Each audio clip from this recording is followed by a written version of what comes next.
Private কারের পাশ থেকে দেখবেন যে স্যার 2টা টাকা দেন, কিছু খাই নাই, হায়রে ছিঁড়া কাপড়, মলিন চেহারা, ভাঙ্গা একটা থালা হাতে নিয়ে স্যার 5টা টাকা দেন।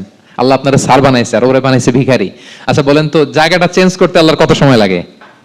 1 সেকেন্ডও লাগে না। সো ও আম্মা সাইলা ফালা তানহার, ফরিয়াদিকে ধমক দিয়ে তাড়িয়ে দিও না, খবরদার।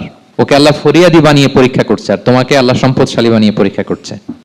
আসসালামু আলাইকুম ওয়া রাহমাতুল্লাহি ওয়া বারাকাতুহু। সাজা মা ওয়াদ্দাআকা রাব্বুকা ওয়া মা ক্বালা ওয়ালাল আখিরাতু খায়রুল লাকা মিনাল উলা। সাদাকাল্লাহুল আযীম। রাব্বি ইশরাহ লি সাদরি ওয়া ইয়াসসির লি আমরি ওয়াহলুল উকদাতাম মিন লিসানি ইয়াফকাহু কওলি। আল্লাহ রাব্বুল ইজ্জা ওয়াল জালালের দরবারে শুকরিয়া জ্ঞাপন করছি যে আল্লাহ তাআলা আমাদেরকে পবিত্র মাহে রমাদানে এসে পৌঁছার সুযোগ করে দিয়েছেন এবং আজকের ইফতার পূর্ববর্তী রমাদান এন্ড কোরআন রিফ্লেকশন প্রোগ্রামে উপস্থিত হওয়ার সুযোগ করে দিয়েছেন। আমরা সবাই পড়ছি কালিমাতুশ শুকর, আলহামদুলিল্লাহ। আল্লাহর শুকরিয়া জ্ঞাপনের পাশাপাশি আমি আজকের প্রোগ্রামের অর্গানাইজার বাংলাদেশ মুসলিম কমিউনিটি মালয়েশিয়াকে ধন্যবাদ জানাতে চাই, এরকম চমৎকার একটি রমাদানুল মুবারকে কোরআনিক একটি প্রোগ্রামের আয়োজন করবার জন্য।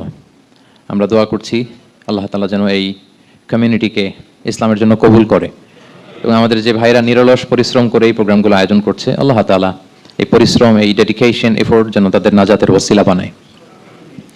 সম্মানিত শুধু আমরা সবাই জানি এই মাসটির এত বরকতের কারণ হচ্ছে এটি কোরআন নাজিলের মাস। শাহরু রমাদান আল্লাযী উনজিলা ফীহিল কুরআন হুদাল লিন-নাস ওয়া বায়িনাতিন মিনাল হুদা ওয়াল ফুরকান। রমাদান এমন মাস যে মাসে আল্লাহ তাআলা কোরআন নাজিল করেছে। তো বেসিক্যালি এই মাসের মূল মর্যাদা কোরআনের কারণে। সাইয়েদনা জিবরিল আলাইহিস সালাম কোরআন নিয়ে এসেছেন, উনি শ্রেষ্ঠ ফেরেশতা হয়েছেন। আল্লাহর হাবিব সাল্লাল্লাহু আলাইহি ওয়াসাল্লামের উপর কোরআন নাজিল হয়েছে, ফলে উনি শ্রেষ্ঠ নবী হয়েছেন। রমাদানে কোরআন নাজিল হয়েছে, ফলে রমাদান শ্রেষ্ঠ মাস হয়েছে। কদরের রাতে কোরআন নাজিল হয়েছে, ফলে কদর শ্রেষ্ঠ রাত হয়েছে। আমরাও যারা কোরআনের সাথে সুসম্পর্ক গড়ে তুলবো, কোরআনের সাথে অ্যাটাচমেন্ট বাড়াবো, আমাদেরকেও শ্রেষ্ঠত্বের মর্যাদায় আল্লাহ তাআলা আসীন করবেন ইনশাআল্লাহ বিইذنিল্লাহ। তো আজকের প্রোগ্রামের আমার ফার্স্ট এন্ড ফরমোস্ট রিমাইন্ডার হচ্ছে কোরআন নাজিলের মাসে আমরা যেন বেশি বেশি কোরআনের সাথে নিজেদের সম্পর্ককে নবায়ন করি এবং মজবুত করি। কার কিরকম কোরআনের সাথে সম্পর্ক আপনি নিজেই জানেন।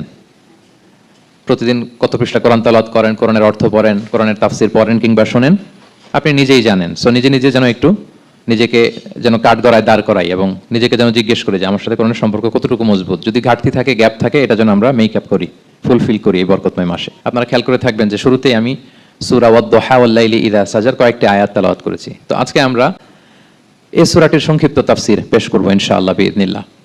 যে মজলিসে কোরআনের তাফসির হয়, আল্লাহর কালামের ব্যাখ্যা উপস্থাপন করা হয়, প্রেজেন্টেশন করা হয়, এর চেয়ে শ্রেষ্ঠ মজলিস কি পৃথিবীতে হতে পারে? আমরা পৃথিবীর সবচেয়ে শ্রেষ্ঠতম একটি মজলিস